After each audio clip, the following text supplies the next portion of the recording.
저희는 100만 원 넣었어요. 100만 원? 무슨 명절에 100만 원씩이나? 왜요? 형님은 얼마 넣으셨는데요? 50만 원? 30만 원? 설마 10만 원이요? 액수가 중요해. 정성이 중요하지. 그렇죠. 뭐 다 형편껏 하는 거죠.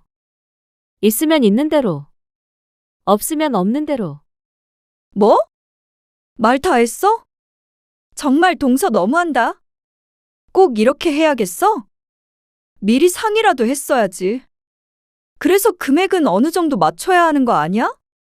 오늘 이야기 속 주인공은 80세 강문희 씨입니다. 그리고 그녀의 아들과 며느리들에 관한 이야기이죠.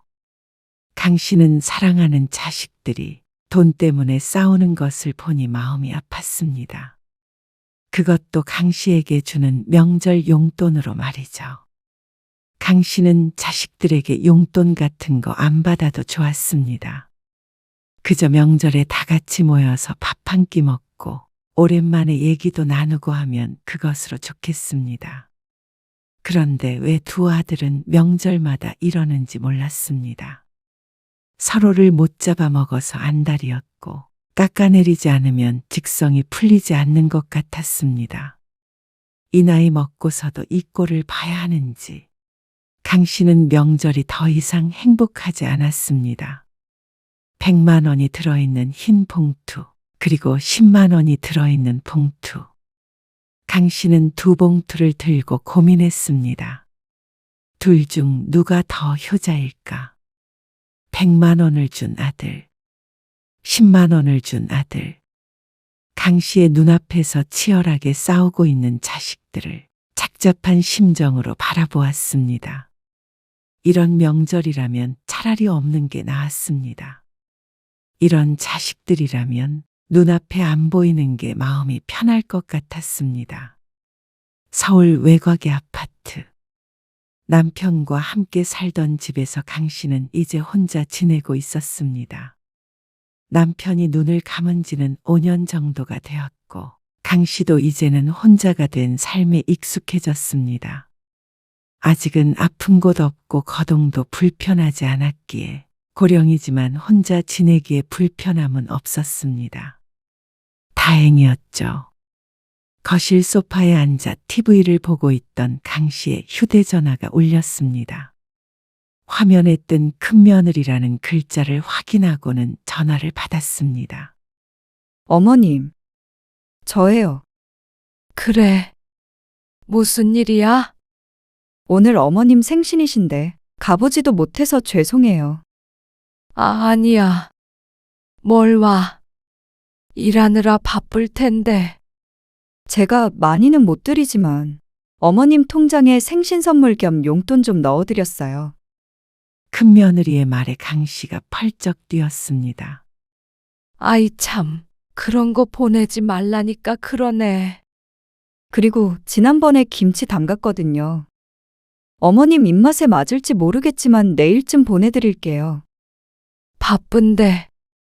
아니에요. 택배 보낼 시간은 있죠. 가져다 드리면 좋을 텐데. 강 씨는 큰며느리의 전화 한 통에 감동을 받았습니다. 늙은이를 이렇게 챙겨주니 고마울 따름이었죠.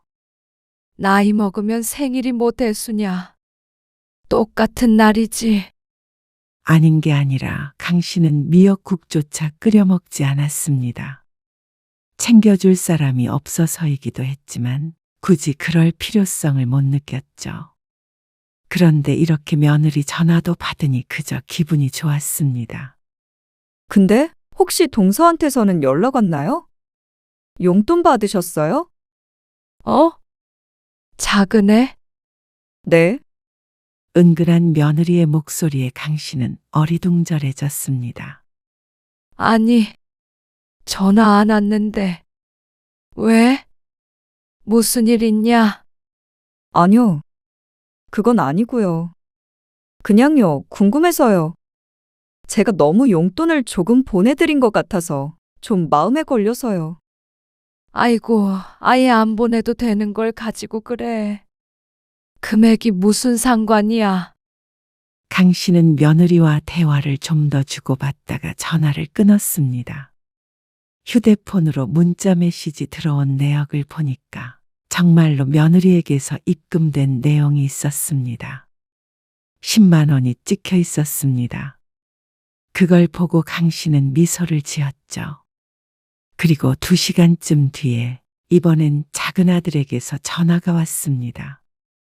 어머니, 저예요. 생신 축하드려요. 그래. 고맙다. 집에만 계신 거예요? 그렇지. 갈 데가 어디 있어. 친구분들이랑 맛있는 거라도 드시죠. 아이고, 날도 안 좋은데 뭘. 난 신경 쓰지 마. TV 재밌게 보고 있으니까. 용돈 좀 넣어드렸으니까 내일이라도 친구분들 모시고 식당이라도 가세요. 넉넉하게 넣었어요. 뭐 하러 많이 보내. 힘들게 번 돈을. 어머니한테 용돈 드려도 충분히 많으니까 걱정 마세요. 아들은 농담식으로 말했지만 그 안에는 자신감이 묻어났습니다. 직장을 그만두고 사업을 하더니 그게 잘 돼서 이사도 2차례나 했고 떵떵거리며 잘 살고 있는 아들이었습니다. 강 씨는 잘 모르지만 외국 차도 타고 다닌다고 했죠. 잠깐만요. 주희 엄마가 좀 바꿔달라네요. 작은 아들이 며느리를 바꿨습니다. 어머님, 생신 축하드려요. 아이고, 고맙다. 그 형님은 용돈 보냈어요? 얼마 보내던가요? 직접적인 질문에 강 씨는 또다시 의아했습니다. 어째서 서로 얼마를 보냈는지가 궁금한지 몰랐습니다. 그게 왜 궁금해? 아니요, 그냥요. 아무튼 저희는 넉넉하게 보냈으니까요. 맛있는 거 많이 사드세요. 작은 아들네와의 전화를 끊고 또다시 휴대폰을 보았더니 50만 원이 들어와 있었습니다. 크게 돈 쓸 일이 없기 때문에 이렇게까지 보내지 않아도 되는데 그 마음이 참 고마웠습니다. 그런데 이런 때마다 자꾸만 아들네가 서로 용돈을 얼마 했는지 민감해하는 것 같아서 마음이 쓰였습니다. 생각해 보니까 지난해 명절에도 그랬던 것이 떠올랐습니다. 그날도 2 아들네 가족이 모였었습니다. 추석 당일에 아침 식사를 하고 2 아들이 각자 봉투를 꺼내서 강 씨에게 건넸습니다. 강 씨는 그 자리에서 봉투를 열어보지 않았습니다. 고맙다. 잘 쓸게. 왜 안 열어보세요? 작은 며느리가 미소를 지으며 물었습니다. 나중에 열어보셔도 돼요. 그러자 큰 며느리도 웃으며 말을 얹었습니다. 왜요? 지금 열어보시지.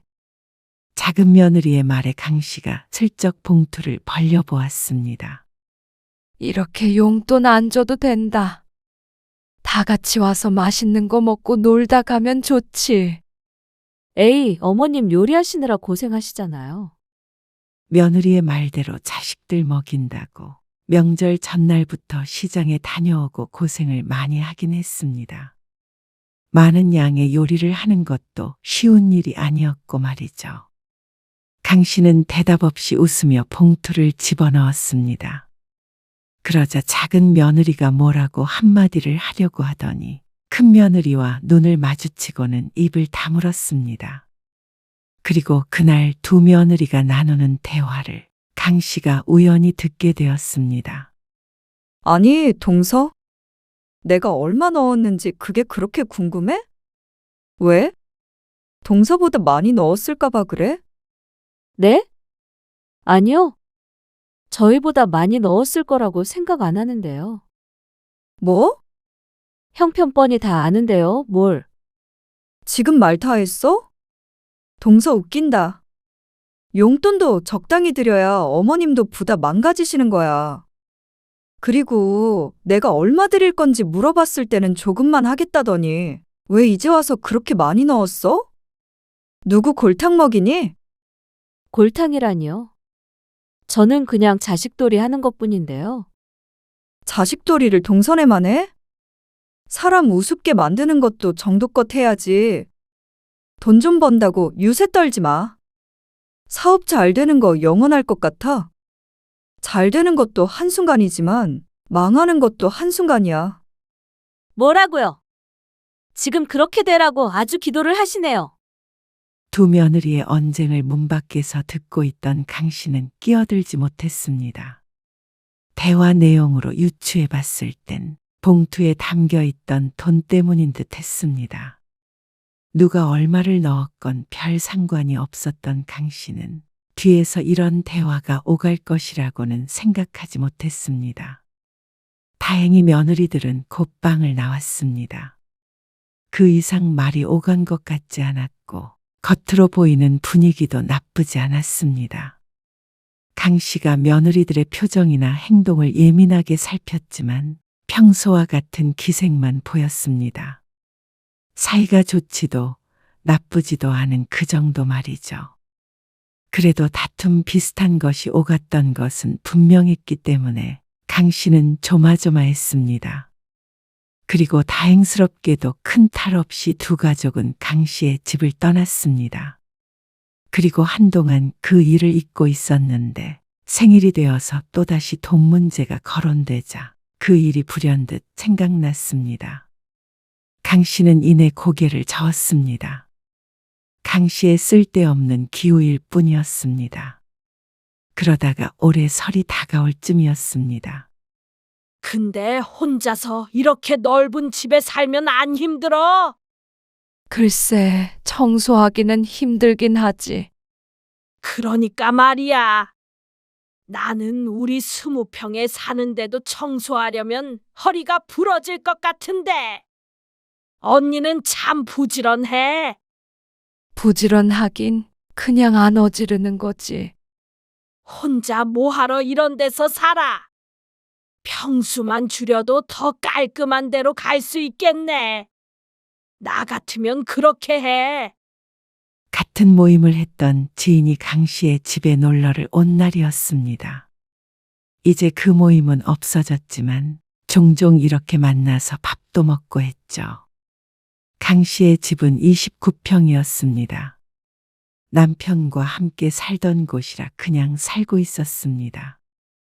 익숙한 장소라서 다른 집으로 이사를 가야겠다는 생각조차 한 적이 없었습니다. 그리고 나이 들어서는 집 넓은 게 무슨 소용이야. 차라리 돈을 쥐고 있는 게 낫지. 언제 무슨 일이 생길지 모르잖아. 그 말을 들으니 맞는 소리였습니다. 강 씨도 통장에 예금이 어느 정도 있었지만 든든할 정도는 아니었습니다. 집을 줄이면 목돈이 생길 테니 그것도 나쁘지 않겠다는 생각이 들었습니다. 여든이면 이제 아플 일밖에 안 남은 거잖아. 지인이 한숨을 푹 쉬며 말했습니다. 그러면서 요즘에 여기저기 아파서 문제라고 푸념했습니다. 강 씨도 크게 아픈 곳은 없었지만 나이 든 것이 많이 실감나는 요즘이었습니다. 잔병치레도 잦았고 소화도 좀 덜 되는 것 같기도 했습니다. 무릎이나 허리가 아프기도 했고 말이죠. 워낙 건강했던 체질이라 여태껏 운 좋게 병원 신세를 진 적은 없었지만 앞으로는 모르는 일이었습니다. 그날 이후로 강 씨는 진지하게 고민을 했습니다. 꼭 멀리 이사를 갈 필요 없이 근처에도 소형 아파트들이 많이 있었습니다. 부동산에 물어보니 매물도 넘쳐났고 말이죠. 살던 집만 팔리면 짐을 줄여서 이사를 가는 게 좋을 것 같다는 생각을 하게 되었습니다. 이사요. 그래. 혼자 사는데 굳이 넓은 집에서 살 필요가 없으니까. 큰아들이 용건이 있어서 전화를 했는데 이런저런 대화를 나누다가 집 얘기가 나왔습니다. 그러자 아들은 놀란 기색이었습니다. 하긴 그렇긴 하죠. 이제 명절에 애들이 가는 것도 아니니까 집이 클 필요가 없네요. 손주들이 어렸을 때는 명절에 집이 북적북적해서 집이 넓을 필요가 있었지만 이제는 그렇지 않았습니다. 다들 20대였기에 바빠서 잘 오지도 않았습니다. 이제 명절이라고 할머니 집에 올 나이는 지났죠. 와도 두 아들 내외만 오는 일이 잦았습니다. 정말로 혼자서 29평짜리 집에서 살 이유가 전혀 없어 보였습니다. 그러면 집 제가 알아봐 드려요. 부동산한테 물어봤어. 바쁘니까 신경 쓰지 말어. 집 팔기도 해야 되잖아요. 그것도 알아서 할게. 나중에 계약하게 생기면 그때는 너희하고 상의할게. 걱정 마. 그런데 큰아들은 그 뒤로 몇 번 더 전화를 해서 진행 상황을 물었습니다. 집이 팔릴 기미가 있는지, 시세는 어떠한지, 어느 아파트로 갈 건지 말이죠. 급하지 않기 때문에 신경을 끄고 있던 강 씨보다도 적극적인 태도였습니다. 어머님, 애아빠한테 들었는데 이사하신다고요. 그렇게 되면 하는 거고. 근데 도련님한테는 말씀 안 하시는 게 좋을 것 같아요. 왜? 그냥 안 그래도 사업 때문에 요즘 정신없이 바쁜 것 같더라고요. 괜히 신경 쓰잖아요. 희한한 말이었습니다. 그걸 뜬금없이 큰며느리가 걱정하는 것도 이상하긴 했지만 강 씨는 그냥 알았다고 하고 말았습니다. 어쨌거나 집이 팔릴 때가 아니면 굳이 알릴 생각도 없었기 때문이었습니다. 얼른 안 팔릴 것 같으면 무리해서 갈 생각도 없었고 말이죠. 그리고 설이 되었습니다. 강 씨는 새벽부터 일어나서 음식 준비를 시작했습니다. 전을 부치고 나물을 무치고 갈비찜을 만들었습니다. 80이 넘은 나이에 혼자 하는 일이라 힘들었지만 자식들이 오는 날이니 마음만은 가벼웠습니다. 이제 차례는 지내지 않았지만 그래도 명절에만 먹는 음식들은 웬만하면 하려고 노력했습니다. 그 분위기라는 것이 있으니 말이죠. 오전 10시쯤 큰아들네가 먼저 도착했습니다. 초인종이 울리자 강 씨는 앞치마를 두른 채 현관으로 나갔습니다. 어머님, 잘 지내셨뇨? 큰며느리가 먼저 인사를 했습니다. 큰아들은 무거운 과일 상자를 들고 뒤따라 들어왔습니다. 이마에 땀이 송글송글 맺혀 있었습니다. 어머니, 잘 지내셨어요? 벌써 음식 다 하신 거예요?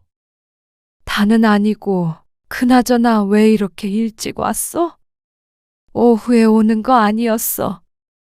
보통은 오후 3, 4시쯤에 와서 같이 저녁 식사를 하는데 연락도 없이 일찍 온 것이었습니다. 에이, 늘 어머님 혼자 음식 하시는 거 마음에 걸렸거든요. 그래서 제가 좀 일찍 오자고 했어요. 그래요. 어머니, 애엄마가 빨리 가서 도와드리자고 하더라고요.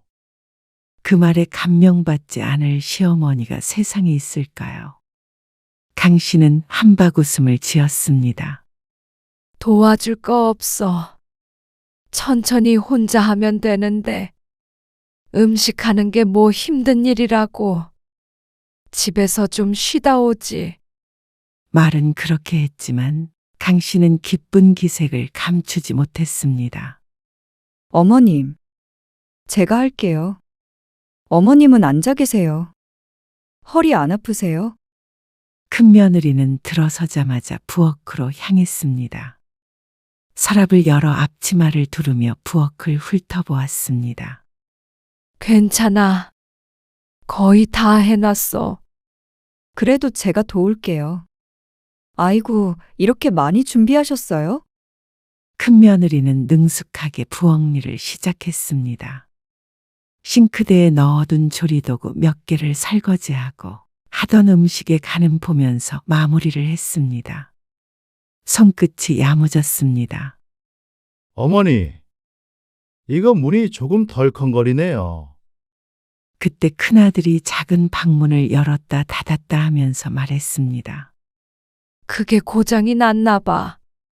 잘 안 열리고 그러더라고. 제가 좀 고쳐볼게요. 강 씨는 어리둥절했습니다. 문이 덜렁거린 것이 1년 정도가 되었는데 왜 갑자기 문을 고치겠다고 부지런을 떠는지 몰랐습니다. 아들과 며느리가 분주하게 움직이니까 강 씨로서는 할 일이 많이 없어서 좋긴 했습니다. 일찍부터 무거운 냄비를 들었다 놨다 요리를 하며 계속 서 있었더니 피곤해지던 참이었습니다. 점심은 여기 있는 음식 조금 덜어서 먹으면 되겠네요. 며느리의 말에 강 씨가 고개를 끄덕였습니다. 설 전날 점심은 그렇게 셋이서 먹게 되었습니다. 그런데 밥을 먹다가 말고 큰아들이 뜬금없는 말을 꺼냈습니다. 그 집 팔리면요. 집? 이 아파트? 네. 작은 집으로 가실 때요. 팔리면 차익이 생기잖아요. 그거를 저한테 투자해 주실 수 있으세요? 뭐? 투자? 투자라고 하니까 거창해 보이는데 사실 저도 직장 그만두고 사업 하나 해보려고 하거든요. 요즘 정년이 워낙 빠르다 보니까 늦기 전에 뭐라도 해보려고요. 당황스러웠습니다. 갑자기 사업 자금을 대달라는 말이었습니다. 강 씨가 작은 집으로 이사 가려는 이유 중 하나가 목돈을 가지고 있으려고 한 것이었는데 그걸 큰아들을 홀랑 줘버리면 강 씨는 잠시 생각을 하다가 고개를 들었습니다. 집은 아직 팔리려면 멀기도 했고, 그리고 팔더라도 노후 자금으로 쓰려고 해. 에이, 어머님. 자식이 있는데 그만한 노후 자금을 쥐고 있는 게 뭐가 의미가 있겠어요? 자식 잘 되면 그게 노후 자금이죠. 안 그래요? 큰 며느리까지 합세해서 강 씨를 설득하려고 했습니다. 하지만 노후 자금도 노후 자금이지만 그건 형평성에도 어긋나는 일처럼 느껴졌습니다. 성철이도 있는데 그렇게 되면 서운하겠지. 성철이요. 걔는 돈 잘 벌잖아요. 어머니 돈까지 바라면 욕심이 과한 거죠? 네, 맞아요. 그리고 아직 말씀 안 하셨죠? 그러면 저희도 비밀로 할게요. 그러니까 작은 아들네에게는 비밀로 하고 그 돈을 달라는 말이었습니다. 강 씨는 말문이 막혔습니다. 그런 식으로 일 처리를 하고 싶은 생각이 없었습니다. 아니, 애초에 그 돈을 큰아들 사업자금으로 줘버리는 것 자체가 내키지 않았습니다. 그건 강 씨가 아들을 사랑하는 것과는 별개의 문제였죠.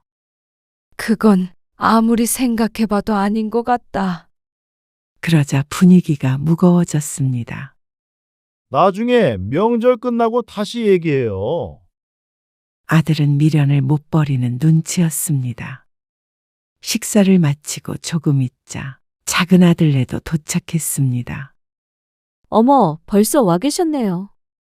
동서도 앞으로는 좀 일찍 다녀. 어차피 오전에 할 일도 없었을 거 아니야. 어머님 혼자 음식 준비하시는 거 뻔히 알면서 이렇게 느긋하게 와? 공격적인 큰 며느리의 말에 작은 며느리의 인상이 찌푸려졌습니다.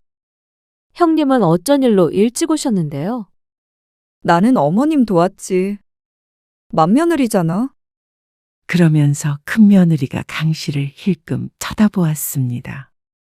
맏며느리라는 걸 강조하면서 말이죠. 어쩐지 아까 했던 얘기 때문인 것 같았습니다. 저도 도울까요? 작은 며느리가 말했습니다. 아니야. 음식 다 했어. 거들 것 없어. 대신 저희는 한우 세트 사왔어요. 네. 어머니 이거 진짜 비싼 거거든요. 작은 아들의 말처럼 한눈에 보아도 고급스럽게 포장된 상자 안에 빨간 고기가 보였습니다. 음식 조금 도와드리는 것보다 낫지 않나? 밖에 중얼거리는 말을 큰며느리가 듣고는 울그락불그락해졌고 강 씨도 그 말을 듣고는 한숨이 나왔습니다. 어서 들어와. 도와준 것도 고맙고 한우 사다 준 것도 고마워. 이따가 같이 먹자. 만나자마자 안 좋은 분위기가 되는 것 같아서 강 씨는 말을 돌렸습니다. 그런데도 저녁 내내 그런 기류가 이어졌습니다. 요즘 사업이 아주 잘 돼요. 다들 어렵다고 하는데 저희한테는 오히려 기회인 것 같아요. 이럴 줄 알았으면 조금 더 빨리 사업을 시작하는 건데.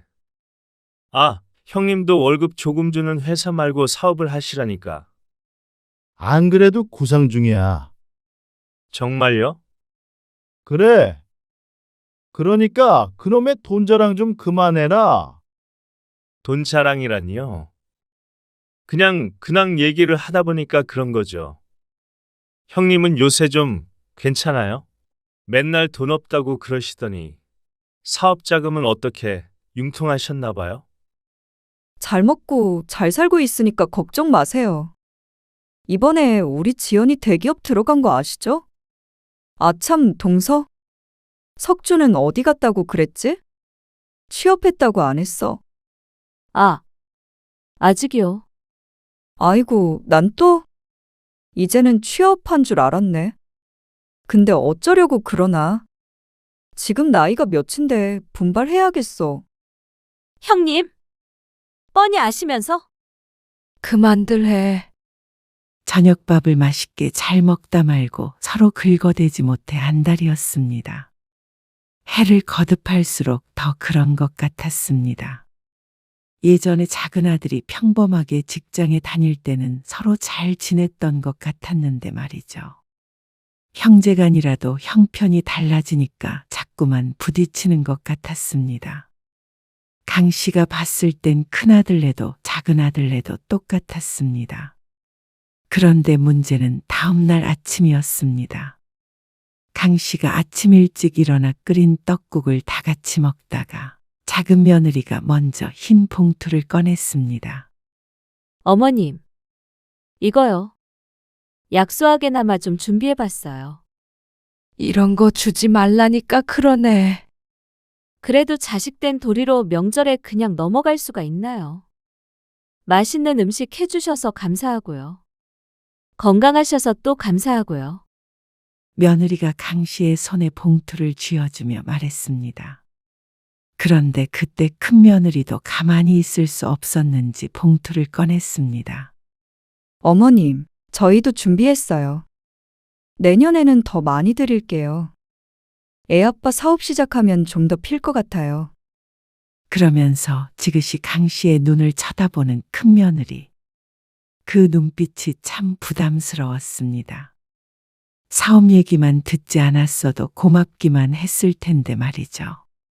그런데 이번에도 또다시 금액을 확인해 보라는 작은 며느리. 아니야. 이따가 확인해 볼게. 고맙다. 강 씨가 또 추석 때와 같은 일이 있을까봐 싶어서 얼른 봉투를 집어넣었습니다. 그런데 작은 며느리가 참지 못하고 말을 꺼냈습니다. 저희는 100만 원 넣었어요. 100만 원? 놀라서 되묻는 말이 강 씨의 입이 아닌 큰 며느리에게서 나왔습니다. 허하면서 기가 막히다는 듯이 말을 이었습니다. 무슨 명절에 100만 원씩이나? 왜요? 봉투의 두께 차이는 누가 봐도 확연했습니다. 갑자기 식탁에 험악한 기운이 흘렀습니다. 형님은 얼마 넣으셨는데요? 50만 원? 30만 원? 그 말에 큰 며느리가 입술을 꼭 깨물었습니다. 설마 10만 원이요? 100만 원과 10만 원. 10배 차이가 나는 금액이었습니다. 하지만 강 씨는 결코 큰 며느리가 강 씨를 덜 위한다고 생각하지 않았습니다. 비록 사업이기 때문에 일찍 온 것이긴 했어도 음식 준비하는 걸 거들었으니 말이죠. 액수가 중요해. 정성이 중요하지. 그렇죠. 다 형편껏 하는 거죠. 있으면 있는 대로, 없으면 없는 대로. 뭐? 말 다 했어? 정말 동서 너무한다. 꼭 이렇게 해야겠어? 미리 상의라도 했어야지. 그래서 금액은 어느 정도 맞춰야 하는 거 아니야? 얼마 할 거냐고 물어보지도 않으셨잖아요. 그리고 형님이 이렇게 말씀하시는 것도 저는 이해가 안 가네요. 만날 형편 안 좋다고 어머님 용돈 조금 드리면서 저희한테는 애들 직장 자랑하시고 보너스 얼마 받았다고 자랑하시고 그러면서 은근슬쩍 또 저희 애들 무시하시고 어머님 앞에서만 왜 이러시는 거예요? 진심으로 궁금해서 그래요. 뭐?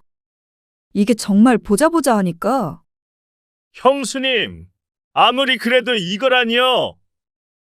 야, 너는 끼어들지 마. 네 형수가 틀린 말 했어. 제발 좀 그만해라. 어? 강 씨가 네 사람 사이에 끼어들어 말렸지만 소용없었습니다. 어머니, 제가 틀린 말 했어요? 형은 맨날 돈 없다고 그러면서 잘 먹고 잘 살아요. 어머니, 여행 갈 때 용돈 드리고 병원비 드리고 하는 거 다 저잖아요. 사람이 있고 없고가 중요한 게 아니라 신법 문제예요. 말 다 했냐? 그게 네가 잘나서 그런 거야? 어쩌다 사업 좀 성공한 거 가지고 아주 돈 자랑하려고 어머니 집에 오는 거지. 그러니까 용돈 드리는 것도 보란 듯이 100만 원이나 한 거잖아. 사정 뻔히 알면서. 그만 못해? 이럴 거면 다들 집에 가. 강 씨의 외침의 싸움은 잠시 소강 상태가 되었습니다. 밥 먹다가 말고 이게 무슨 일인지 몰랐습니다. 그런데 그때 눈치 없이 강 씨의 휴대폰이 울렸습니다. 여보세요. 네, 사모님. 부동산인데요. 그 아파트 매물 찾고 계신 분이 계셔서 명절이지만 급하게 전화드렸어요. 명절 끝나고 바로 계약하고 싶다고 하셔서요. 음량을 최대치로 해놓아서 상대방 목소리가 휴대폰 밖으로 크게 흘러나왔습니다. 쥐죽은 듯 조용했던 밥상 분위기가 크게 들썩거렸습니다. 아, 제가 나중에 전화할게요. 미안해요. 강 씨가 서둘러 전화를 끊었습니다. 집을 판다는 말을 작은 아들네에게 하지 않았으니 또 무슨 대화가 오갈지 몰랐기 때문이었습니다. 어머니, 집을 파세요? 아니나 다를까. 작은 아들이 큰 관심을 보였습니다.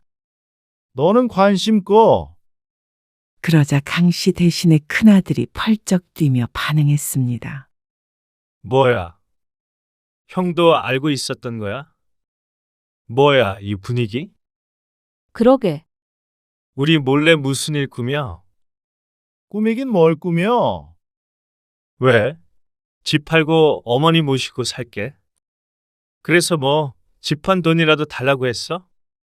어머머? 표정 보니까 정말인 것 같은데? 큰아들네가 뭐라고 하기도 전에 작은 아들네가 난리가 났습니다. 같이 안 살아. 그런 거 아니니까 제발 좀 그만해라. 그러면 같이 안 살더라도 그 돈은 주기로 하셨나 보죠. 아니라니까. 아까부터 사업 하더니 형님 사업자금 대주기로 하셨어요? 그래요? 골치가 너무 아팠습니다. 그렇다고 하더라도 넌 신경 꺼. 아니, 어떻게 신경을 꺼? 집 팔면 그게 돈이 얼만데. 낡았고 외곽이긴 하지만 그래도 서울에 있는 아파트였습니다. 부동산에 내놔보니 옛날에 강 씨가 샀던 금액보다 크게 오른 건 사실이었습니다. 하지만 강 씨가 그 돈을 전부 큰아들에게 줄 리가 없었습니다. 집 팔고 작은 집으로 갈까 한 것뿐이야. 혼자 큰 집 관리하기도 힘드니까. 그리고 차액은 내 노후 자금으로 쓸 거니까 너희 둘 다 신경 쓰지 마. 그러면 왜 저한테는 말씀 안 하신 건데요? 굳이 뭐하러? 천천히 팔 생각이었어. 내놓은 지 꽤 됐는데 부동산에 처음으로 연락 온 거야. 그래놓고는 뒤로는 몰래 형님 도와주시는 거 아니에요? 너는 돈 자랑을 그렇게 하더니 그것까지 욕심내냐? 양심이 있는 건가 모르겠다. 양심? 내가 돈이 만든 적든 무슨 상관이야? 만약에 증여를 받는다고 하면 무조건 똑같이 받아야지. 왜? 형편에 따라서 다른 거지. 맞아요. 그리고 원래 장남이 많이 받는 거예요. 어머 형님. 그런 거에 장남 차남이 어디 있어요? 동서는 왜 이렇게 욕심이 많아? 지금 그게 누가 할 소리인데요?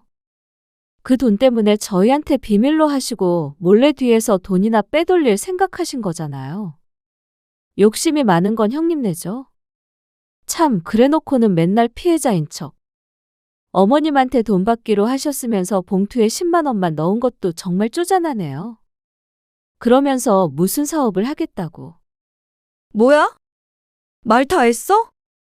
자리에서 벌떡 일어나서 서로에게 삿대질을 하는 며느리들. 그리고 아들들도 마찬가지였습니다. 서로 죽일 듯이 소리를 치는데 강 씨의 정신이 혼미해질 지경이었습니다. 누가 100만 원을 넣었네, 10만 원을 넣었네. 집을 팔면 그 돈은 누구 것이네 하며 악기처럼 소리치는 자식들을 보니 기가 질렸습니다. 아니, 정이 떨어졌습니다. 너희 제발 좀 가라. 명절날 이게 무슨 꼴이니? 눈앞에서 사라져.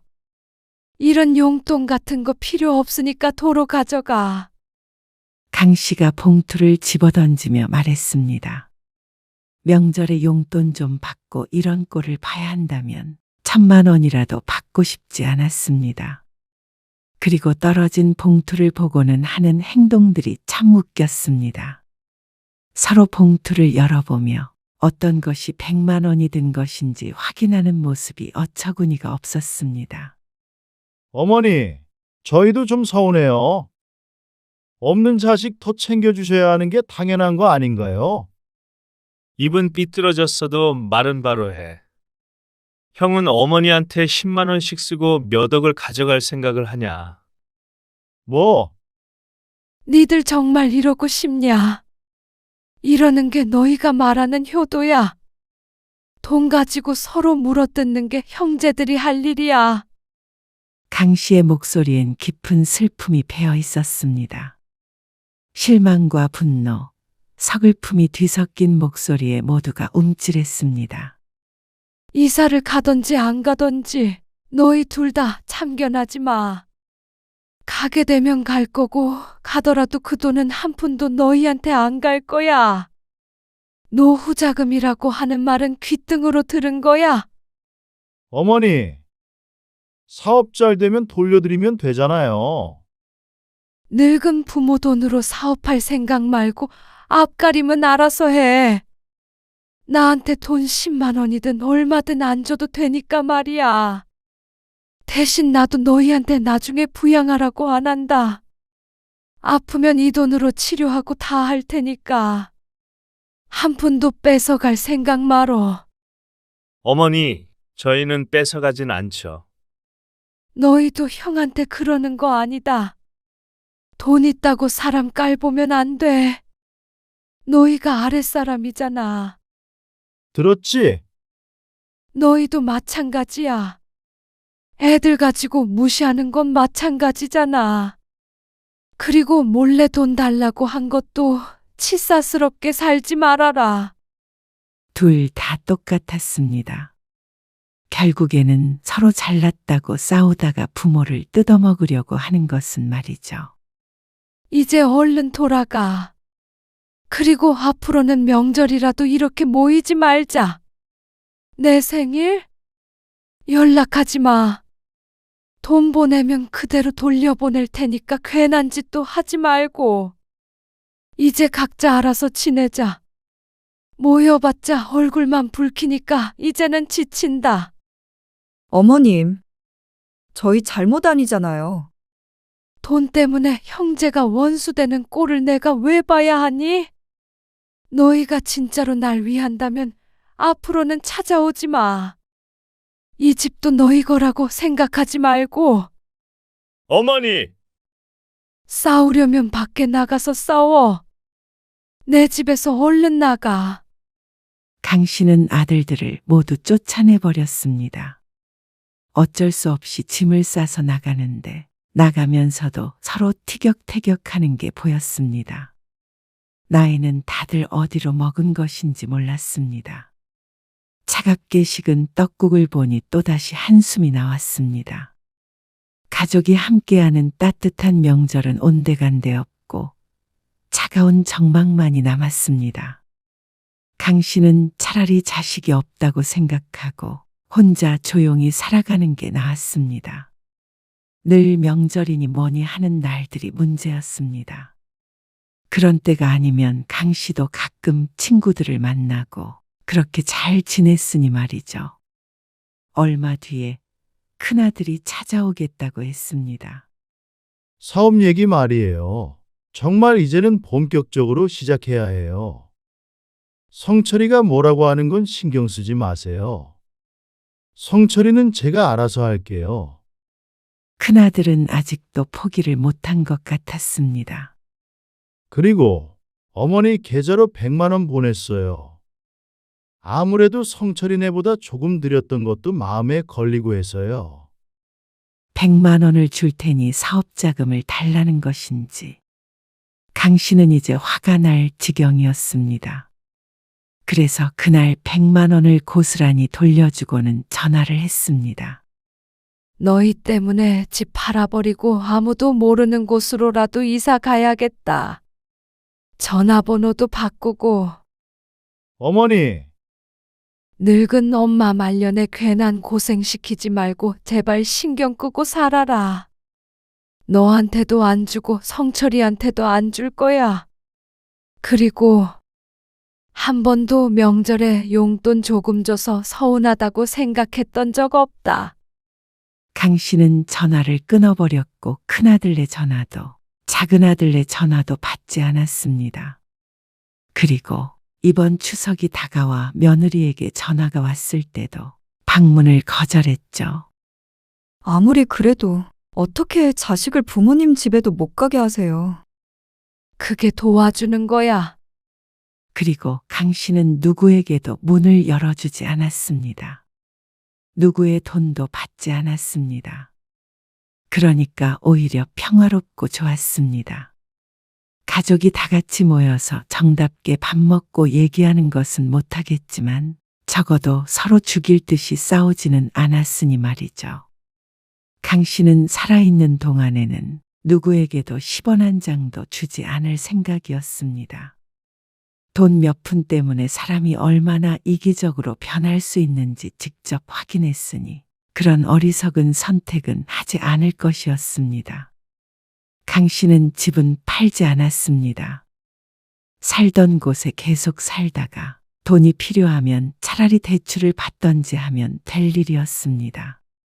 당장에 목돈이 있어야 하는 것도 아니고 돈이 생기면 또 자식들이 어떤 반응을 보일지 몰랐으니 말이죠. 자식들과 거리를 두는 삶은 생각보다 외롭지 않았습니다. 그리고 자식들에게 기대지 않고 홀로 서게 하는 삶도 나름대로 괜찮을 것 같았습니다.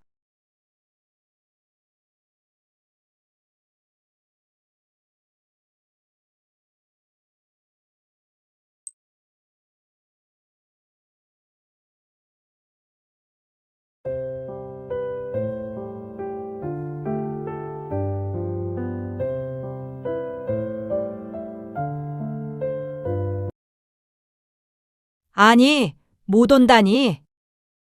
무슨 일 있어? 아니요.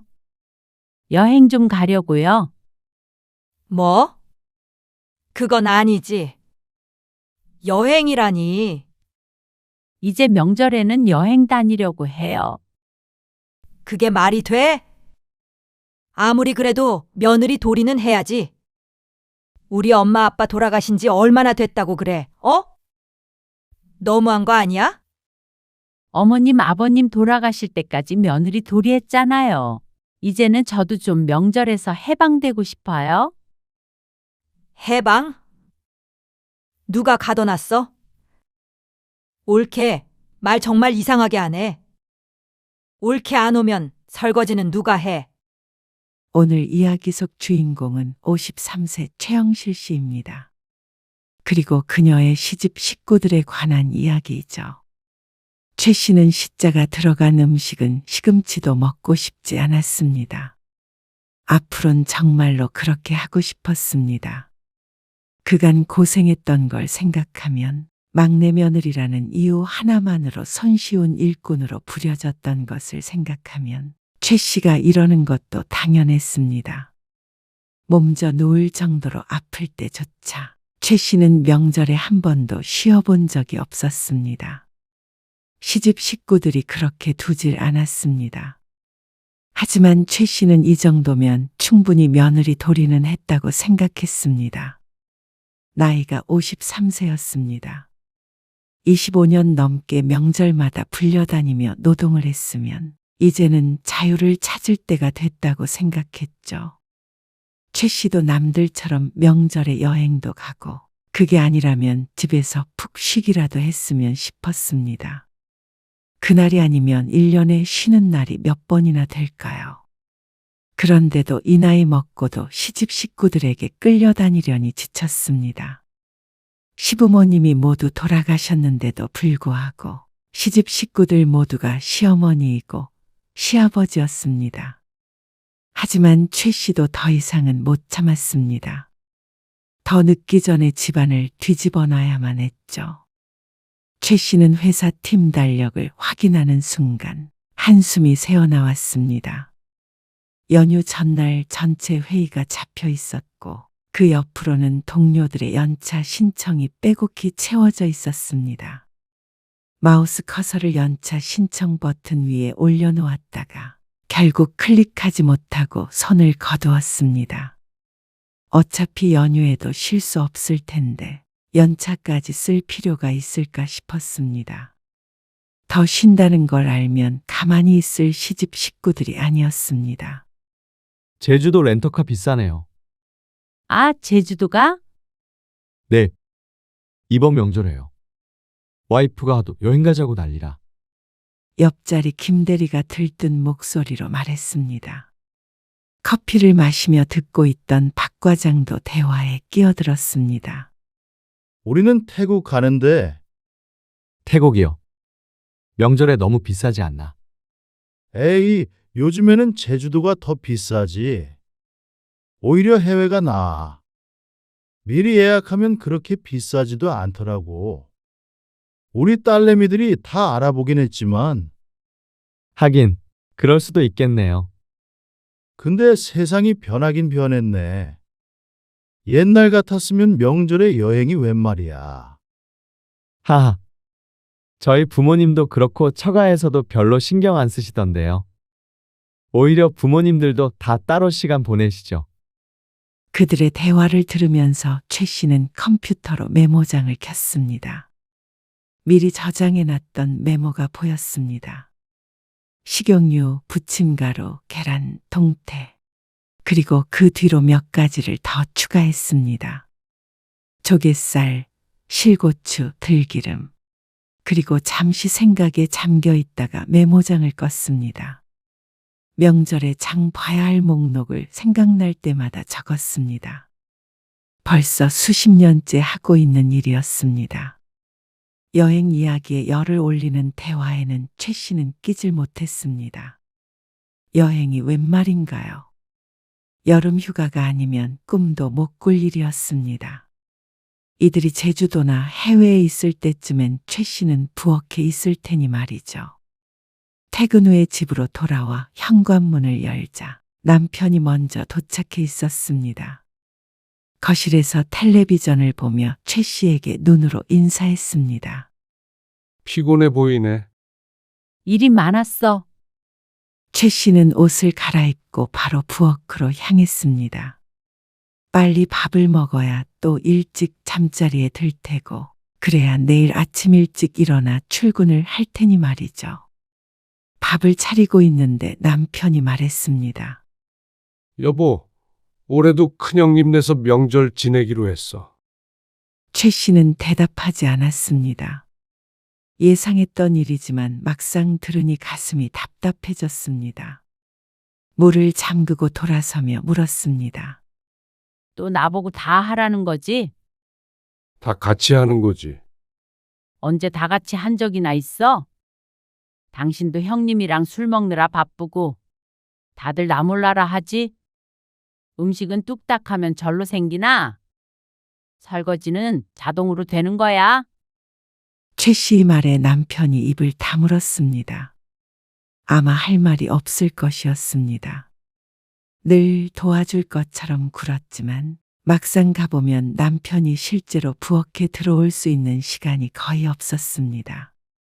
며칠 뒤 시집 식구들이 전부 초대되어 있는 단체 채팅방에 글이 하나 올라왔습니다. 큰 동서였습니다. 다들 참석하시죠? 인원 파악 부탁드려요. 곧이어 신우이의 메시지가 올라왔습니다. 우리도 가요. 애들이랑 같이. 신우이는 시집에도 가지 않고 친정으로 온 지 몇 년 되었습니다. 신우이의 시부모가 돌아가신 뒤로는 쭉 그래왔습니다. 그러다 보니 명절에 최 씨의 시집엔 사람들이 북적북적했습니다. 최 씨는 한숨을 쉬었습니다. 시어머니가 돌아가신 지 3년이 되었는데 그 이후론 이렇게 모이지 않을 줄 알았습니다. 하지만 그건 최 씨의 착각일 뿐이었습니다. 시어머니의 빈자리를 대신할 사람이 너무도 많았습니다. 당장 큰동서, 신우이도 있었죠. 어쩌면 그게 최 씨의 남편일 수도 있었고 말이죠. 시어머니가 돌아가신 그 해부터 한 번도 명절에 쉬어본 적이 없었습니다. 올해 설도 마찬가지였습니다. 주변에서 다들 명절 얘기뿐이니 최 씨도 지난 명절 일이 디그 선명하게 떠올랐습니다. 설 연휴가 시작하기 전 주말이었습니다. 하필이면 설 연휴가 무척 길었습니다. 그런데 연휴 3일이 아니라 그 전 일요일부터 모이자는 시집 식구들. 큰형님의 주도 아래 남편의 형제들 모두가 모이기로 했죠. 그리고 토요일 오전 최 씨는 장을 보기 위해서 남편과 함께 일찍 집을 나섰습니다. 아주 오래전부터 장 보는 일은 최 씨 부부 담당이었습니다. 시장도 가야 했고 마트도 들러야 했습니다. 시장에서 고기도 사고 각종 재료를 사서 여러 번 트렁크로 날랐습니다. 식구들이 많다 보니까 장을 보는 것만으로도 돈이 많이 들었습니다. 마트에서도 마찬가지였습니다. 카트가 가득 찼습니다. 계산을 하는데 카드를 긁으며 한숨이 나왔습니다. 영수증을 챙기긴 했지만 늘 제대로 된 정산이 안 됐습니다. 누구는 뭐 하느라 얼마 썼다, 누구는 멀리서 왔다 하면서 각종 핑계를 대니까 막상 돌려받는 금액이 거의 없었습니다. 그래도 언제나처럼 최 씨는 가족 단톡방에 영수증을 찍어 올렸습니다. 장본 영수증입니다. 하지만 아무도 반응하지 않았습니다. 읽음 표시만 하나둘 늘어갈 뿐이었습니다. 일요일 오전 일찍 큰형님 댁으로 출발했습니다. 남편이 운전을 했고 뒷좌석에는 장본 물건들이 가득했습니다. 뭐하러 벌써부터 가는 거야? 설은 수요일인데? 몇 날 며칠 있으려고 그래? 오늘 다 같이 모인다는데 그럼 어떡해?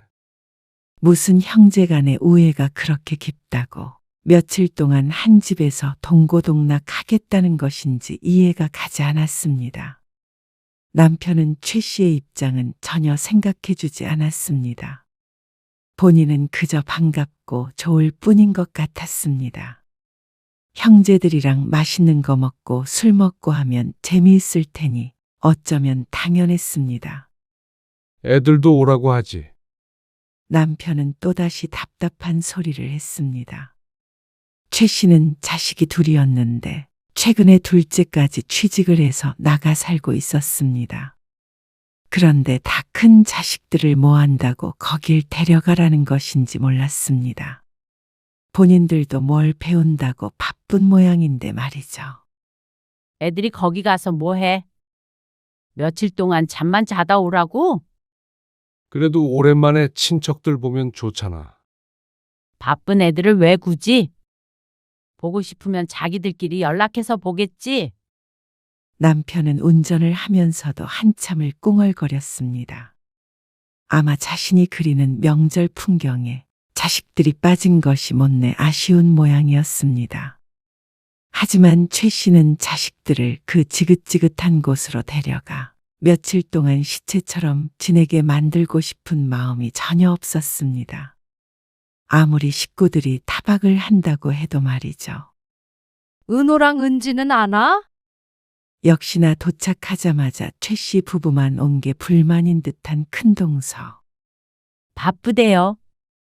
명절에 바쁘긴. 그러면 우리 애들은 안 바빠가지고 오나? 다음에 같이 올게요. 최 씨는 지키지도 않을 약속을 내뱉으며 집 안으로 들어갔습니다. 두세 번 나눠서 장 본 것을 옮기는 동안에도 누구도 도와주지 않았습니다. 그리고 짐을 다 옮겼을 때 최 씨에게 앞치마가 내밀어졌습니다. 일단 명절 음식 하기 전에 점심부터 먹어야지. 그러고는 식구들을 챙긴다며 부엌을 나가버리는 큰 동서. 최 씨는 명절이 실감이 났습니다.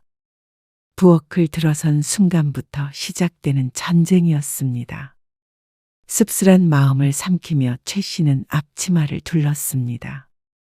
그리고 장 본 음식들을 정리하고 점심 식사 준비를 하는데 시누이가 도착한 소리가 들렸습니다.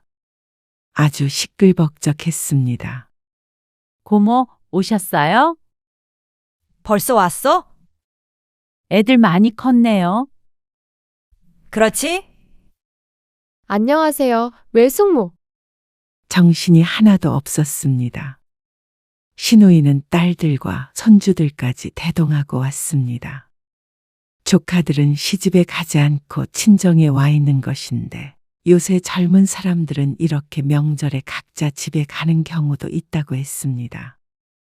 재작년에 그 말을 듣고 깜짝 놀랐는데 두 딸을 데리고 온 시누이의 표정이 밝았습니다. 30평 아파트가 좁게 느껴졌습니다. 큰형님 부부와 자식 둘, 시누이 부부와 딸 둘과 손주 둘, 그리고 최 씨 부부. 총 12이었습니다. 집이 꽉 찰만도 했습니다. 재숙이 넌 시집에서 오라고 안 하냐? 오빠도 참. 뭘 가. 가봤자 누가 반긴다고. 요새 명절에 누가 시댁가? 난 그냥 편하게 친정만 올래. 시누이의 당당한 목소리를 들으며 최 씨는 부엌에서 혼자 웃었습니다. 자기는 시댁에 안 가면서 친정에서는 며느리를 부려먹는 게 당연하다는 듯한 태도가 어이없었습니다. 혼자서 일하고 있는 최 씨를 들여다보지도 않는 시누이. 참 이기적이었습니다. 아무리 친정이라고 하더라도 다 같이 먹을 음식인데 왜 자신만 쏙 빠져야 하는 것인지 몰랐습니다. 최 씨도 친정이 없어서 안 가는 게 아니었습니다. 지금 시누이가 이곳에 와 있는 게 이상하다고 생각하는 사람은 최 씨밖에 없는 것 같았습니다. 시누이가 이곳에 있다면 최 씨도 이곳에 있지 않을 자유가 있는 것일 텐데 말이죠. 동서 문제 없지? 네, 근데 좀 거들어 주셔야겠는데요. 식구가 많아서 저 혼자 만들기가 힘들어요. 아, 그래? 잠깐만 금방 올게. 하지만 큰 동서는 가족들과 얘기를 하는지 뭘 하는지 또다시 부엌을 나가서 돌아오질 않았습니다. 시누이는 당연히 손에 물 한 방울 묻힐 생각이 없었고 말이죠. 옳게. 우리 애기들은 국물이 있어야 되는데. 묵국 같은 거 있나? 대신에 손주들 먹일 것이 뭐가 있나 기웃거리기만 했을 뿐이었습니다. 여보, 잠깐만 와봐. 최 씨는 남편을 불렀습니다. 그러자 한창 떠들던 남편이 웃음기를 지우지 못한 채로 들어왔습니다. 여보. 왜? 밥 다 됐어? 남편의 질문에 기가 막혀서 빤히 쳐다보고 있자 그제서야 사태 파악이 됐는지 미소를 지우고는 눈치를 봤습니다. 이러면서 뭐? 다 같이 해? 지금 부엌에 나 혼자밖에 없는데 형수님이 도와주시겠지. 당신이 한번 봐봐. 도와줄 생각이 있는 건지. 그리고 형님이 날 돕는 게 아니라 내가 도와야 하는 입장 아니야? 지금 완전히 주객이 전도됐잖아. 어떻게 어머님 돌아가시고도 변하질 않아? 시어머니가 살아계실 적에는 큰동서와 최 씨가 함께했지만 뺀질뺀질한 큰동서는 시어머니 비위만 잘 맞췄지 온갖 일은 전부 최 씨의 몫으로 떠넘겼습니다. 그래서 늘 둘의 사이가 좋았던 적이 없었죠. 큰동서는 뒤늦게 부엌에 와서는 상만 차려냈습니다. 요리는 대부분 최 씨가 했습니다. 대가족이 먹을 상은 하나로 되지가 않았습니다.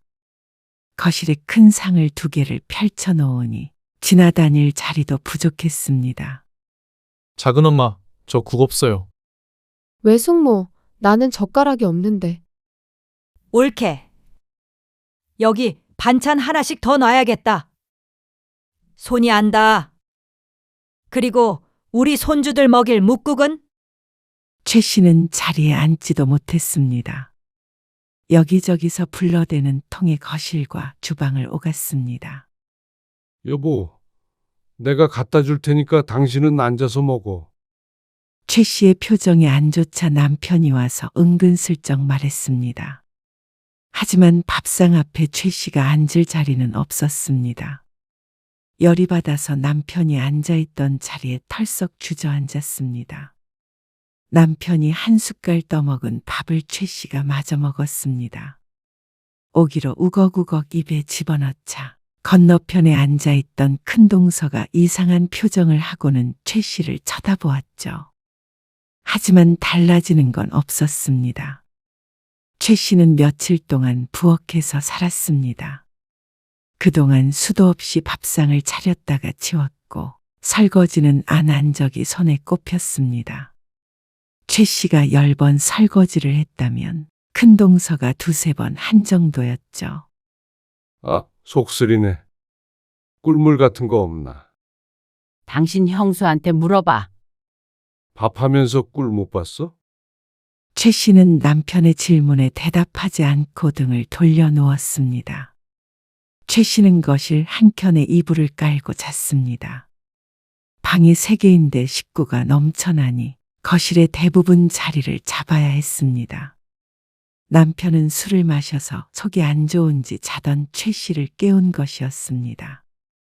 아니, 잤다고 표현하기에도 애매했습니다.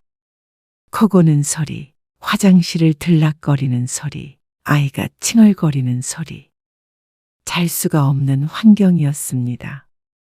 술조차 마시지 않았으니 최 씨 혼자 다른 공간에 와 있는 기분이었습니다. 남들은 잘만 놀고 잘만 자는데 최 씨만 그럴 수 없었습니다. 가슴이 답답해서 꼭 체한 기분이 하루 종일, 아니 며칠째 이어졌습니다. 설 전날과 당일 아침이 가장 힘들었습니다. 차례상을 차려야 하기 때문이었습니다. 전을 부치고 고기를 삶고 국을 끓이고 나물을 무치고 생선을 찌고 추운 날씨에도 보일러를 켜놔서 그런지 혼자서 분주해서 그런지 최 씨의 이마엔 땀이 송글송글 맺혔습니다. 앞치마는 기름과 양념으로 얼룩덜룩했고 말이죠. 로봇이 된 기분이었습니다. 아니, 스스로가 로봇이라고 생각하고 움직여야 마음이 좀 더 편했습니다. 식사가 끝난 후에도 늘 산더미 같은 설거지가 기다리고 있었습니다. 먹을 때는 그렇게 한마음이 되어서 달려들더니 치울 때는 각자 무슨 할 일이 그렇게 많은지 몰랐죠. 집에 좀 가자. 설 당일 오후가 되어도 남편은 일어날 생각이 없어 보였습니다. 낮부터 술을 마시고 난장판이었습니다. 큰형님도 집이 이곳이니 계속 있을 것이고 시누이도 명절 내내 친정에서 보낼 작정을 하고 온 것 같았습니다. 그런데 문제는 남편도 그 사이에 있고 싶어 한다는 것이었습니다. 다 끝났어? 설거지를 다 했느냐고 묻는 남편의 엉덩이를 걷어차고 싶었습니다. 하지만 남편의 편으로 가득 찬 이 적진에서 섣불리 그럴 수가 없었죠. 그랬다가는 다들 벌떼같이 달려들 것이었습니다. 집에 가야지. 내일 하루 쉬고 나 출근해야 되잖아. 알겠어. 이것만 하고 1시간 있다가 출발하자. 남편이 다시 화투판에 고개를 돌리며 말했습니다. 최 씨는 대답할 기운도 없었습니다. 그저 조용히 집에 돌아갈 채비를 했습니다. 며칠 동안 있었던 탓에 짐도 상당했습니다. 음식은 싸지 않았습니다. 명절 음식은 이제 쳐다도 보기 싫었습니다. 짐을 다 싼 뒤에 빈 방에 들어가서 앉아 있었습니다. 아들, 딸들과 카톡을 주고받고 있었죠. 그런데 이놈의 남편이 도무지 일어날 기색이 없었습니다. 여보, 가자니까? 좀 더 있다가 가. 저녁도 먹고 가면 되지. 급한 일도 없잖아. 하루 더 자고 내일 가던가. 큰동서의 말에 최 씨의 얼굴이 창백해졌습니다. 얼른 가서 출근할 준비해야죠. 출근을 그냥 하면 되지 무슨 준비까지 해. 모처럼 모였는데 자꾸 재촉하지 말어. 그래, 나도 내일 갈 건데. 그러지 말고 저녁 먹고 가. 올케가 한 갈비찜 같은 거 먹고 싶은데. 아니에요. 진짜 가야 해요? 여보, 얼른 일어나라니까? 1시간만 더 있다가 가자. 여보, 최 씨가 이를 꽉 깨물고 남편을 재차 불렀습니다. 그러자 남편이 들고 있던 화투패를 슬그머니 내려놓았습니다. 아이, 더 있다가 가라니까. 너는 늘 이렇게 홀랑 가버리냐? 죄송해요. 형님, 먼저 일어나 볼게요. 아이고, 아무튼 수고했어. 동서, 네. 가볼게요. 최 씨는 겨우 지옥 속에서 빠져나왔습니다. 그리고 술을 마신 남편을 대신해서 운전대를 잡았습니다. 남편은 아침부터 술을 마셔서 피곤한지 조수석에서 꾸벅꾸벅 졸았습니다. 최 씨는 도착할 때까지 남편에게 한 번도 말을 걸지 않았습니다. 명절마다 반복되는 상황이었습니다. 그리고 집에 도착해서 남편이 깨면 늘 싸웠죠. 당신 진짜 너무한 거 아니야? 내가 당신네 집 종이야? 무슨 말을 그렇게 하냐? 왜 모든 식구들 밥을 내가 차려야 해? 왜 나 혼자 설거지도 다 해야 해? 식구가 몇인데? 그야, 막내니까 좀 더 하긴 해야지. 좀 더?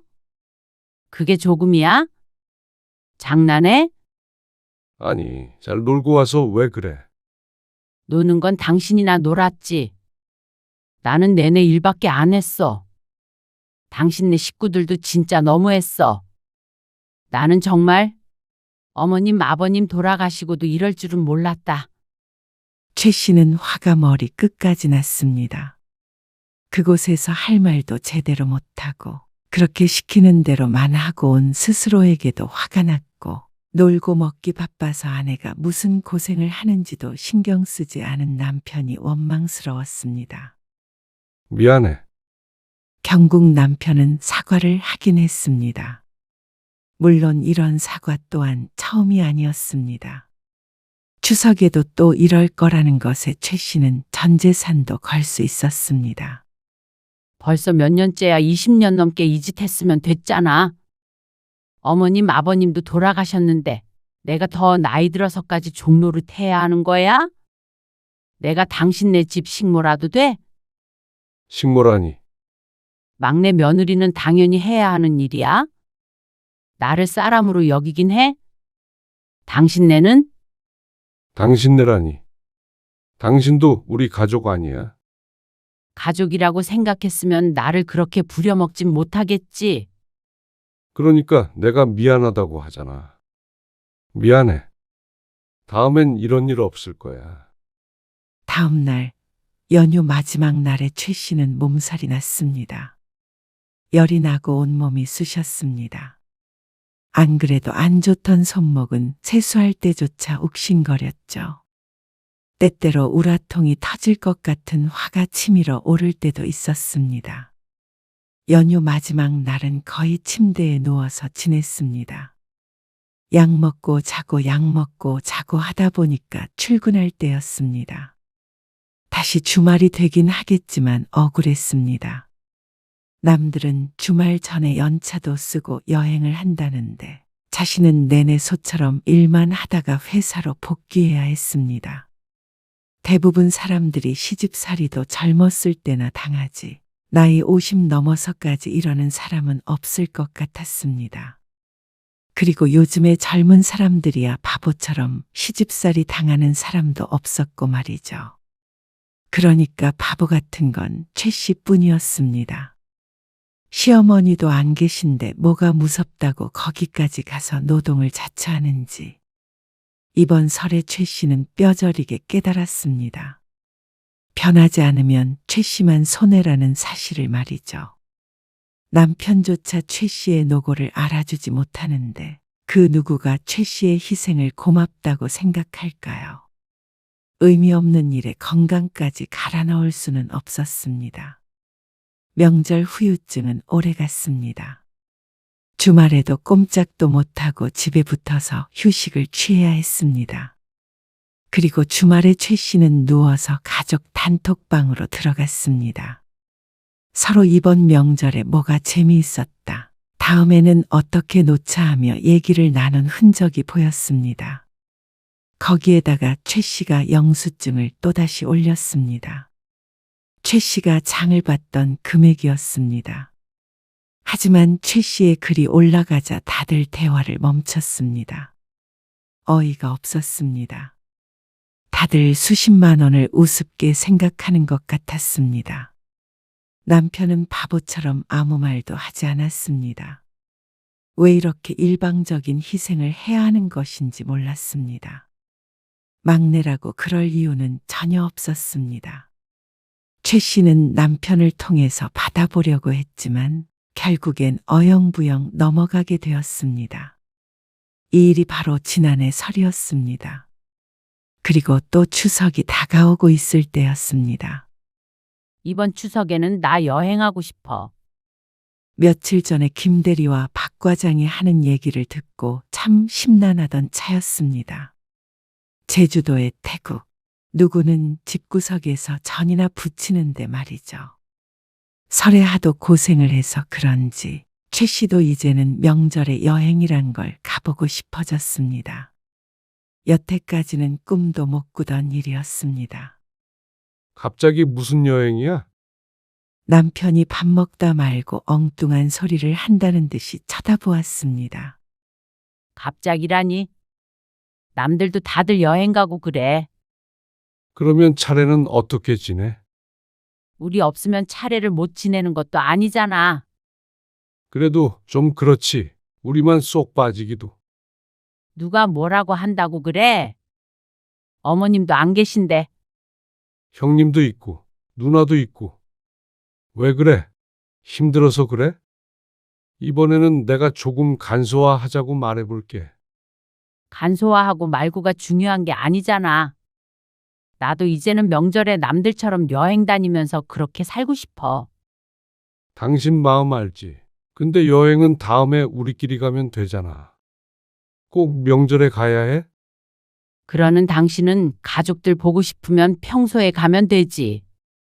꼭 명절에 그렇게 가야 해? 그래야 다 같이 모이지. 그러면 당신 혼자 가. 나도 나 혼자 여행 갈 테니까. 뭐? 말이 돼? 말이 안 될 건 뭐야? 그러면 일손이 부족하잖아.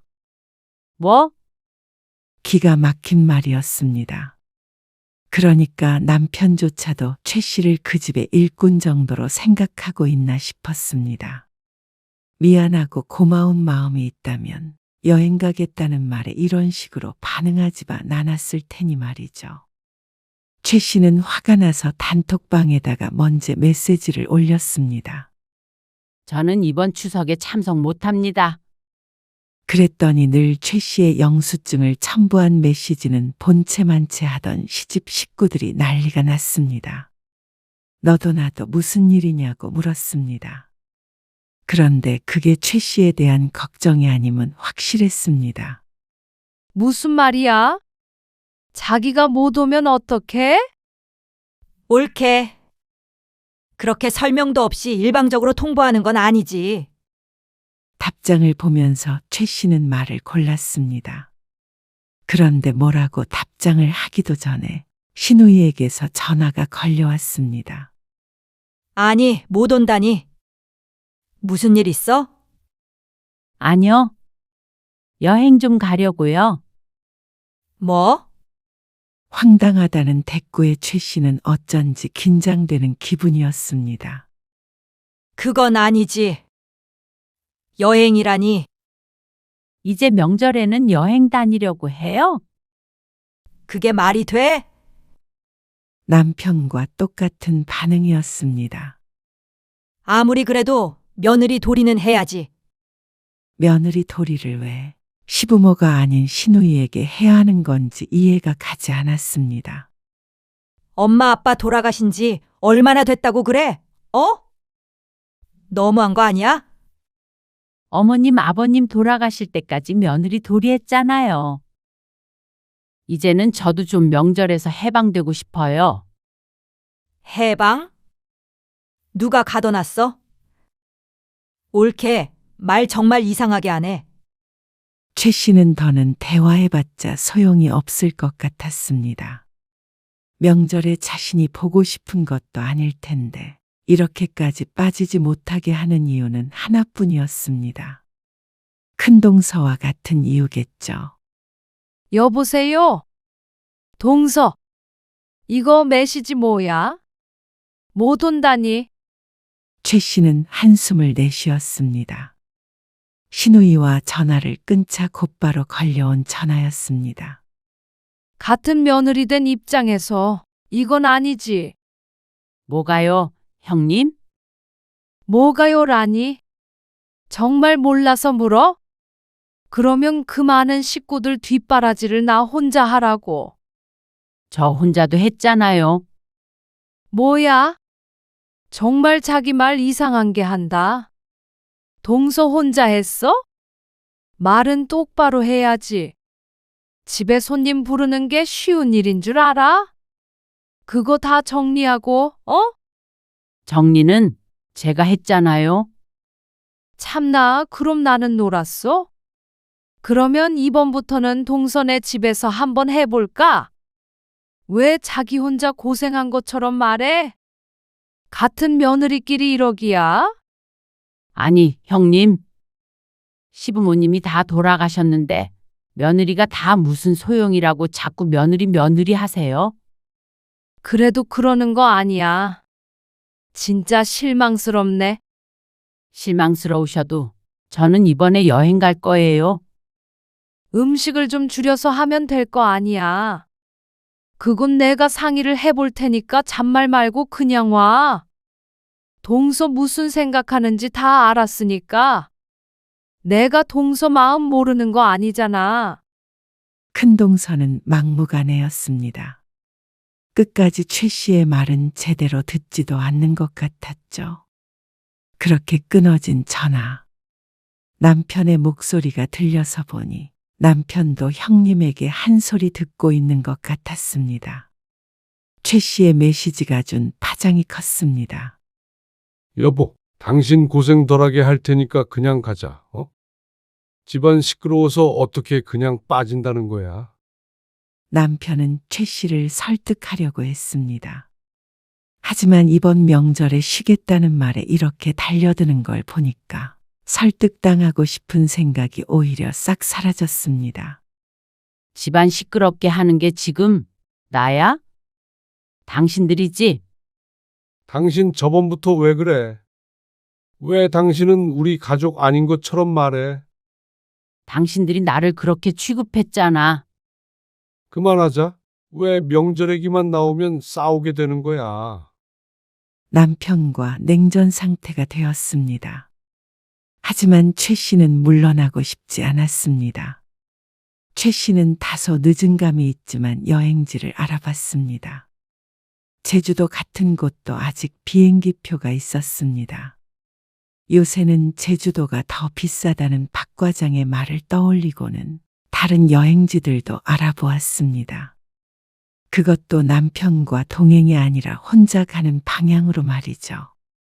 남편이 하는 걸 봐서는 같이 갈 리가 만무했습니다. 하지만 최 씨는 상관없었습니다. 시집에 가서 밥하고 설거지하느니 혼자서라도 여행을 가는 게 훨씬 행복할 것 같았습니다. 그런데 최 씨의 말은 다들 어디로 들었는지 단톡방에는 명절 얘기로 가득했습니다. 막내가 장 봐올 거지? 그러자 남편이 그렇게 하겠다고 대답했습니다. 최 씨는 어떤 대답도 하지 않았습니다. 그리고 결국 제주도행 비행기표를 예약했습니다. 비싸다고 하더라도 2박 3일 정도는 푹 쉬고 즐기다 오고 싶었습니다. 모처럼의 여행이었고 명절에는 처음이었으니 말이죠. 최 씨에게는 큰 의미가 있는 여행이었습니다. 최 씨는 망설임 없이 숙소도 예약했습니다. 명절이라 다소 비싸긴 했어도 그렇게 일하고 여행 한번 제대로 못 가나 싶은 생각이 들어서 더 거침없었습니다. 거실벽에 걸려있는 달력에다가 빨간색으로 동그라미를 쳤습니다. 2박 3일 일정이었습니다. 남편에게 말하지는 않았습니다. 곧 알게 될 테니 말이죠. 그리고 명절이 이틀 전으로 다가왔을 때 큰동서에게서 개인 톡이 왔습니다. 동서, 이번에는 LA 갈비를 할까 하는데 재료 좀 사와야겠어. 그리고 다른 집 보니까 새우전도 하더라고. 새우도 사와. 기가 막혔습니다. 불참하겠다고 분명히 말했는데도 당연하게 일을 시키려는 것에 화가 났습니다. 손가락이 떨렸지만 침착하게 답장을 보냈습니다. 저는 이번에 안 간다고 말씀드렸습니다. 다른 분들과 분담하세요. 그러자 또다시 전화가 불이 날 것 같았습니다. 최 씨는 받지 않았습니다. 그러자 또 메시지가 왔습니다. 동서 아니면 요리는 누가 하라는 거야? 진짜 이런 식으로 할 거야? 양심이 있으면 이러면 안 돼. 누군 여행 갈 줄 몰라서 명절 지내는 줄 알아? 돌아가신 어머님이 통곡을 하시겠네? 어떻게 같은 며느리끼리 이렇게까지 하는지 몰랐습니다. 혹시라도 큰동서가 여행 가겠다고 했으면 최 씨는 쌍수를 들고 환영했을 것이었습니다. 여자의 적은 여자라더니 최 씨를 가장 괴롭히는 것은 큰동서와 시누이였죠. 그리고 다음 날 시누이에게서 또다시 전화가 왔습니다. 받을 때까지 10통 넘게 오는 통에 어쩔 수 없이 전화를 받자 호통을 쳤습니다. 옳게. 진짜 내일 안 와? 네. 안 간다니까요. 너무하네 정말. 그러면 음식은 누가 해? 나보고 하라는 거야 뭐야? 지금 시위하는 거지? 역시나 똑같은 말이었습니다. 먹을 사람들이 하면 되겠네요. 명절에 차례도 안 지내고 여행을 가는 사람이 어디 있어? 시집이 우스워? 그러는 형님도 시집에 안 가시고 친정 오시는 거잖아요. 그러자 할 말이 없는지 입을 다물었습니다. 하지만 분한 기색이 전화기 너머로도 느껴졌습니다. 그건 다르지. 뭐가 달라요? 아무튼 허튼 생각하지 말고 장 봐서 내일 와. 알겠어? 제주도행 티켓 끊었어요. 뭐? 그럼 전 이만 끊을게요. 신우이가 뭐라고 하기 전에 최 씨는 전화를 끊어버렸습니다. 그러자 옆에 있던 남편도 놀라 물었습니다. 제주도? 비행기 예약했어? 내일 가? 뭐야, 그런 말 없었잖아. 혼자? 혼자 가지? 여행 간다고 해도 당신도 가겠단 소리 없었잖아. 당연히 안 갈 줄 알았지? 아니, 그건 당연히 형님네 가는 줄 알았지. 그러니까 당신은 형님네 가? 나는 여행 갈 테니까? 아니, 갑자기 이러면 어떡해? 갑자기라니? 전부터 계속 말했잖아. 남편은 놀라서 말을 잇지 못했습니다. 진짜로 가는 거야. 그래? 그럼 나는? 얼빠진 그 물음에 최 씨는 대답하지 않았습니다. 대신 방으로 들어가 여행 가방을 꺼냈습니다. 옷을 개어 넣기 시작했습니다. 날이 추워 외투도 넣고 휴대폰 충전기도 넣고 잠시 생각에 잠겼다가 화장품도 넣었죠. 남편이 옆에서 안절부절 못하는 게 느껴졌습니다. 하지만 최 씨는 모른 척 했습니다. 그리고 다음 날, 최 씨는 혼자 지하철을 타고 공항으로 갔습니다. 남편은 큰형님네로 간다고 먼저 차를 타고 가버렸습니다.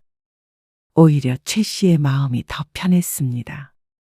그리고 제주도에 도착했을 때 단톡방 알림이 울렸습니다. 혹시나 최 씨에 대한 말이 있을까 싶어서 열어보았다가 최 씨는 웃음을 터뜨렸습니다. 올 때 시장에서 전 좀 사와라. 그리고 나물도 있으면 5종류 사오고. 오늘 저녁에 먹을 족발은 내가 사갈게. 차례상에 올라갈 음식은 전이랑 나물만 있으면 돼. 나 지금 시장인데 웬만한 건 다 판다. 그럼 일단 사오세요. 최 씨를 제외한 나머지 사람들의 대화였습니다. 활자에서 다급함이 느껴졌습니다. 이게 웃기기도 하고 서글프기도 하고 최 씨에게 이상한 감상을 주었습니다. 최 씨가 없어도 어떻게든 굴러가는 것이 다행이기도 하면서 최 씨가 없으니까 명절 음식을 시장에서 사는 걸 보니 깽판을 치고 싶은 기분이었습니다. 왜 진작 그렇게 못했던 것인지, 최 씨가 혼자 떠안고 있던 짐이 얼마나 무거웠던 것인지, 그걸 지금은 깨닫기는 한 것인지, 최 씨는 이내 신경을 껐습니다. 더 이상 최 씨가 신경 쓸 일이 아니었습니다. 날이 딱 좋았습니다. 선선한 바람을 맞으며 최 씨는 숙소로 향했습니다. 바다가 보이는 작은 호텔이었습니다. 평소라면 이 시간에 부엌에서 나오지도 못했을 텐데 바다를 보고 있는 현실이 오히려 비현실적으로 느껴졌습니다. 그렇게 최 씨는 꿈 같은 2박 3일을 보냈습니다. 나중에는 메시지도 확인조차 하지 않았습니다. 그리고 여행이 끝나고 집으로 돌아간 뒤 최 씨는 모처럼 몸살이 나지 않은 채로 나머지 연휴를 즐길 수 있었습니다. 여보, 잘 다녀왔어? 남편이 풀이 죽은 목소리로 물었습니다. 얼굴이 퀭한 것이 평소 명절과는 달라 보였습니다. 당신 없으니까 아주 엉망진창이었어. 누나랑 형수님이랑 싸우고. 그 말에 어쩐지 웃음이 날 것 같았습니다. 그래서 다음에 형님네 같이 가잔 소리 할 거면 그냥 말을 말어. 아니, 그게 아니라 차라리 여행을 같이 가자고. 최 씨는 남편의 말을 듣고 눈을 크게 떴습니다. 당신 얼마나 고생했는지 알겠더라고. 설거지 가지고 아주 온 식구들이 싸우는데 질려버렸다, 정말. 왜 그걸 이제서야 깨닫는 것인지 몰랐습니다. 자기가 해보지 않으면 힘든 걸 모르나 싶었습니다. 왜 이렇게 사람들이 어리석은지. 하지만 최 씨는 남편의 진심 어린 말에 처음으로 마음이 조금 풀렸습니다. 다음 명절부터는 우리 식구끼리만 여행 가자. 은호랑 은지도 불러서 같이. 최 씨가 고개를 끄덕였습니다. 형님한테 내가 확실히 말할게. 우리도 이제 명절에는 각자 알아서 지내자고. 그날 이후로 최 씨는 단 한 번도 명절에 시집을 찾지 않았고 대신 가족들과 함께 국내외 여행을 다니며 진짜 명절의 의미를 되찾았습니다. 시집 식구들의 큰 반발이 있었지만 남편도 참석을 안 하겠다고 못을 박아버리니 그쪽에서도 도리가 없었습니다. 53세에 찾은 자유였지만 남은 인생을 위해서는 결코 늦지 않은 선택이었습니다.